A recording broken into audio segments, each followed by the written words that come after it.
Salut les gens, j'espère que vous allez bien. On se retrouve aujourd'hui pour un update lecture avec 3 superbes livres à vous présenter.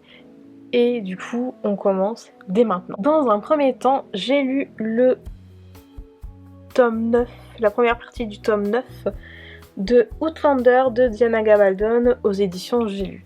J'avais revendu pratiquement tous mes livres papier pour la simple raison que je commençais à avoir beaucoup de livres de Outlander et que je commençais à manquer de place dans ma bibliothèque, donc je les ai revendus vers mai-juin, quelque chose comme ça. Donc je les ai tous pris en numérique, voilà, dont celui-ci. Donc je sais pas si vous voyez, mais vraiment, il y en a beaucoup. Et le problème étant que ce sont des putains de pavés. La preuve, là on est au tome 9, il a été séparé en deux, tellement qu'il est lent.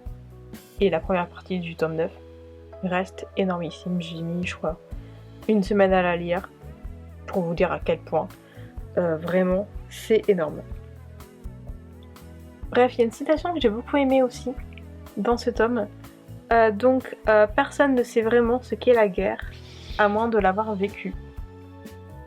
Et voilà, je voulais vous la dire parce que je l'ai beaucoup aimée. Donc comme malheureusement beaucoup de tomes de Outlander, c'est un récit qui reste quand même lent, je trouve la plume de Diana Gabaldon assez pesante, assez lente. Je pensais que ça allait changer en lisant en numérique, mais non, c'est que c'est réellement le cas. Même si l'histoire est bien, c'est lent. C'est lent, là, voilà, c'est lent. J'aime toujours autant Brianna, William, Jamie, Claire. J'ai vraiment un petit quelque chose contre William, que je trouve que c'est un personnage qui est vraiment intéressant. Donc ça reste un très bon tome. J'ai même envie de dire hâte de voir ce tome adapté dans la série, mais il me semble que malheureusement la série s'arrêtera avant ces tomes-là. Si je me trompe pas, la saison qui va arriver prochainement sera la dernière. Je ne comprends pas pourquoi et je suis très triste.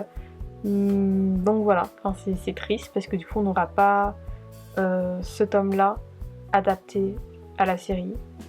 En série. Enfin, je suis triste que ça reste quand même un bon tome. C'est lent, mais en fait, adapté à la série, c'est beaucoup plus rapide, beaucoup plus intéressant, etc. et tout. Voilà, juste par rapport à ça, je suis quand même assez déçue. Autre chose que j'ai apprécié, c'est que le fait que nos personnages ressentent grandement les effets de la guerre qui approche à grands pas. C'est la guerre d'indépendance, si je me trompe pas. Ces effets que nous pouvons également ressentir en lisant entre les lignes de ce tome 9. En bref, c'est un très bon tome, même s'il est en fouillola. Et c'est vrai que, ouais, que en fait, les personnages ressentent les effets d'une guerre qui approche. Et nous, quand on lit vraiment les lignes et voir entre les lignes, on voit qu'il y a des petits trucs qui fait que on sait que quelque chose va arriver. On sait. Et ce qui est intéressant avec Outlander, c'est que nous, on sait, parce que c'est inspiré comme de faits réels, on sait que certains événements vont arriver. Certains personnages dans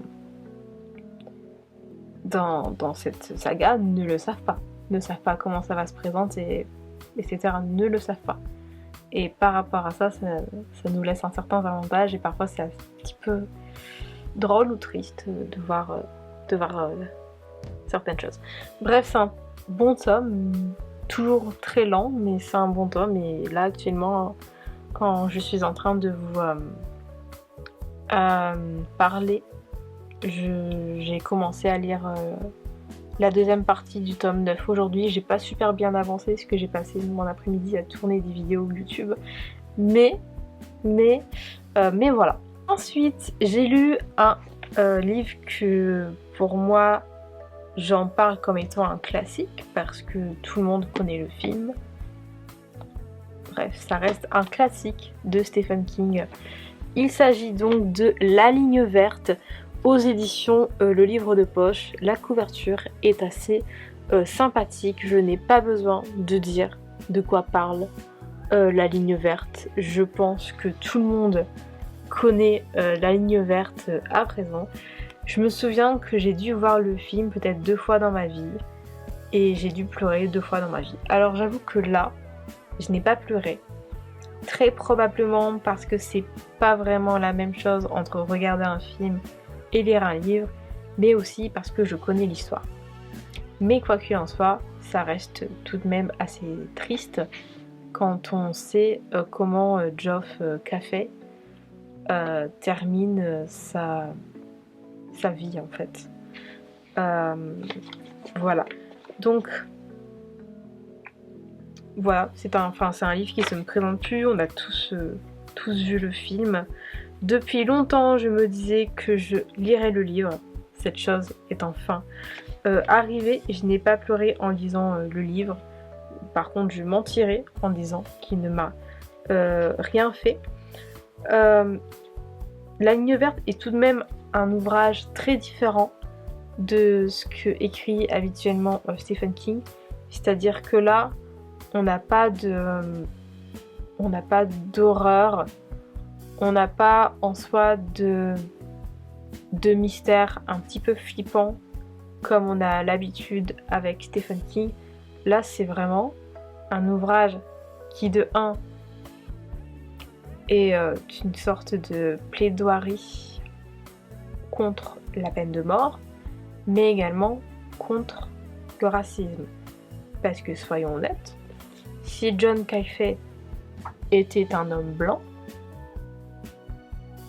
exactement la même personne, mais juste que sa peau serait blanche, jamais cet homme n'aurait fini sur la chaise électrique. Et de toute manière, le film qui date d'il y a très longtemps maintenant le décrit très bien. Le livre le décrit même encore mieux. Bref, c'est un classique qui ne se présente plus. J'ai beaucoup aimé. Je sais pas quoi dire d'autre. J'ai vraiment beaucoup aimé ce livre, j'allais dire ce film. C'est vraiment à lire. Si vous avez vu le film, lisez le bouquin. Franchement, il est top. Voilà. Et dernière chose, une citation que j'ai beaucoup aimée dans ce livre. On reconnaît toujours les assassins, même s'ils finissent comme vieilles bibliothécaires dans de petites villes paisibles.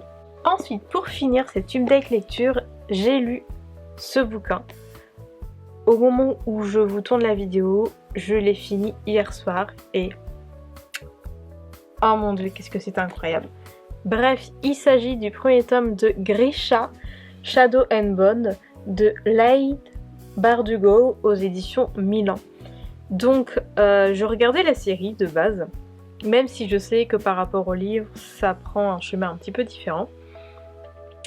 Et bah, j'aimais bien la série, et j'étais extrêmement déçue quand ils l'ont annulée et quand ils n'ont pas souhaité la renouveler. Malgré que l'acteur qui joue Dark Light a essayé de se faire renouveler en tweetant énormément à l'époque sur Twitter avec l'aide de fans, etc. Et tout. Ban Burns, il me semble qu'il s'appelle. Et ça n'a pas réussi non plus. Bref, j'étais très triste et je m'étais dit, bon, c'est hors de question que je meure sans savoir comment cette trilogie se termine. Je vais du coup acheter les livres. Alors je trouve que le premier tome ressemble énormément à la première saison. Je pense qu'à ce moment qu'il n'y a pas de différence, ou alors je m'en souviens plus trop parce que c'est vrai que ça date un peu. Du coup je me souviens plus trop de tous les détails de la série. Mais en tout cas ça se ressemble assez. Bref, j'ai énormément aimé. Pour commencer, en lisant ce roman, j'ai préféré, malgré que j'ai quand même capté qu'il y a quand même beaucoup de ressemblances, j'ai quand même essayé de différencier la série au livre, du moins le plus possible, en essayant de ne pas dire « Ah, mais ça, c'est dans la série, etc. » toutes les 5 secondes. Ensuite, les personnages sont incroyables. Que ce soit Malin, Alina ou Darkling, Je les trouvais tous géniaux. Tous aussi attachants que détestables, que etc. Je les ai vraiment tous aimés sur le coup. Je trouve que c'est vraiment des personnages qui sont super bien écrits, qui juste sont super. J'aime beaucoup le Darkling. Est-ce que ça fait de moi quelqu'un de mauvais? Mais je trouve qu'il a un charisme incroyable. Déjà dans la série, c'est quelque chose, mais alors dans les livres, c'est encore pire, c'est encore mieux. Quant à la série, quant à l'histoire, en fait, nous parvenons assez bien à comprendre le monde que l'autrice a créé. Il en faut pas des pages et des pages et des pages et des pages, comme beaucoup de fantasy, pour que l'on comprenne le monde de l'histoire. Vraiment, on n'a pas besoin d'avoir bac plus 1000 pour comprendre. Parfois c'est le cas, il y a des fantaisies, franchement, ça me saoule tellement qu'il y a d'explications. Là, il n'y a pas énormément d'explications. Et en même temps, on comprend assez facilement dans quel monde on est. Dans quel monde, aussi complexe soit-il, on est tombé. Et voilà, et ça c'est top, ça change de beaucoup de fantasy et même d'univers de science-fiction. Franchement c'est top, c'est facile à comprendre. C'est un monde qui est complexe, enfin d'une certaine manière complexe, mais en même temps facile à comprendre. Pas besoin d'avoir pas plus de 15 000. Et pour finir, on nous explique assez également facilement ce que signifie être un ou une Grisha. Les pouvoirs qu'ils ont, leurs capacités, etc. On en apprend toujours petit à petit, au fil des pages, au fil des chapitres. Et c'est super intéressant. Et également de voir du coup la progression de l'apprentissage de Alina pour devenir une Grisha. C'est une histoire qui est super bien écrite. Les événements s'enchaînent tel un puzzle. C'est vraiment, ça s'enfile comme des Lego petit à petit. Franchement c'est vraiment top. Je sais pas si j'ai tout dit, si j'ai rien oublié et tout, mais franchement c'est top. Je l'ai noté 4 étoiles. Mais en vrai j'hésite tellement à changer ma note et à le mettre en 5 étoiles. Je vais voir quand je vais lire et acheter les autres tomes. Mais à ce moment-là, il y a moyen que je le change, que je change sa note. Parce que je suis vraiment dans une très grande hésitation. Comme je l'ai déjà dit, en général, quand on hésite entre un 4 et un 5, c'est que c'est un 5. Mais j'ose pas le mettre en 5. J'ai trop peur d'être déçue des autres tomes. À voir. Franchement, à voir. Cette deck lecture est maintenant terminée. J'espère qu'il vous aura plu. En tout cas, moi, j'ai bien aimé le filmer. On se retrouve donc très bientôt pour de nouvelles vidéos. N'hésitez pas à vous abonner à la chaîne si ce n'est pas encore fait. À liker la vidéo, à la commenter, à la partager à vos proches sur les réseaux sociaux. Tous mes réseaux sociaux se trouvent en barre d'infos. N'hésitez pas à me suivre là-bas. Et on se retrouve très bientôt pour de nouvelles vidéos. Ciao!